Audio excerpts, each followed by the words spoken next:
गांव से बाहर जंगल के पास एक बहुत पुराना घर था।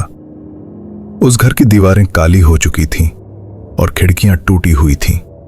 गांव के लोग कहते थे कि सूरज डूबने के बाद वहां जाना मौत को दावत देने जैसा है।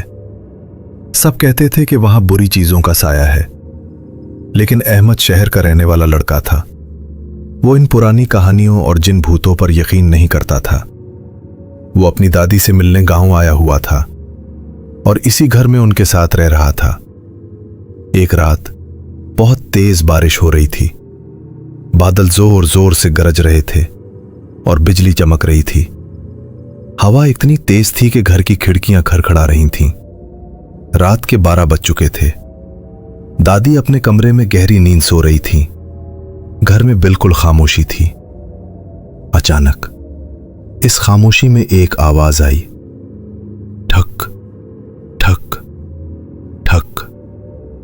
किसी ने मैं दरवाजे पर दस्तक दी। अहमद चूक गया। इतनी रात गए कौन हो सकता है, उसने सोचा।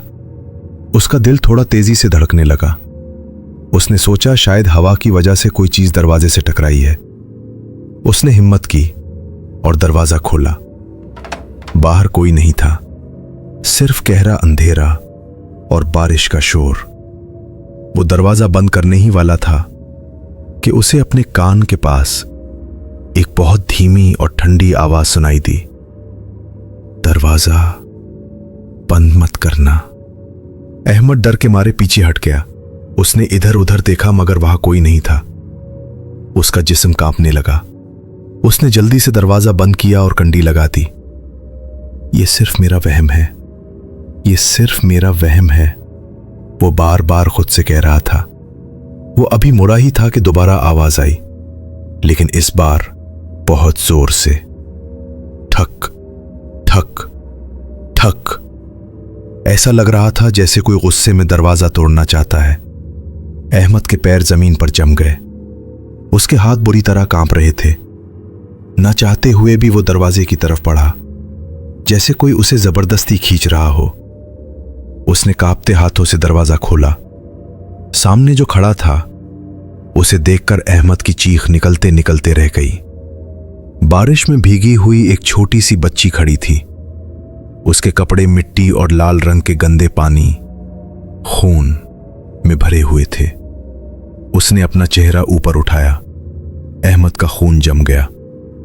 उस बच्ची की आंखों में सफेद हिस्सा नहीं था, वो पूरी की पूरी काली थी। उसका चेहरा बिल्कुल सफेद था, जैसे कोई मुर्दा हो। बच्ची ने एक अजीब सी भारी आवाज में कहा, अंकल मुझे अंदर आने दे, वो मेरे पीछे है। अहमद इतना डर गया कि बोल भी नहीं सका। अचानक बिजली चमकी और रोशनी में अहमद ने देखा कि बच्ची के पीछे सहन में एक बहुत लंबा और काला साया खड़ा है। इस साये की आंखें आग की तरह लाल थीं और वो अहमद को घूर रहा था। अहमद ने पूरी ताकत से दरवाजा बंद किया और उसके आगे कुर्सी रख दी। वो पसीने में नहा चुका था, लेकिन फिर असली खौफ शुरू हुआ। घर के अंदर अजीब आवाजें आने लगीं। दीवारों के अंदर से ऐसे लग रहा था जैसे कोई नाखूनों से खिरच रहा हो। अचानक दादी के कमरे से एक जोरदार चीख की आवाज आई, दादी! अहमद चीखा और उनके कमरे की तरफ भागा। जब वो कमरे में पहुंचा तो उसके पैरों तले जमीन निकल गई। कमरा खाली था। बिस्तर पर खून के निशान थे और खिड़की खुली हुई थी जहां से ठंडी हवा आ रही थी। दादी गायब थी। अहमद रोने लगा और पीछे हटने लगा। अचानक उसके पीछे से उसी बच्ची की आवाज आई, तुमने दरवाजा खोला था, अब हम सब अंदर आ चुके हैं।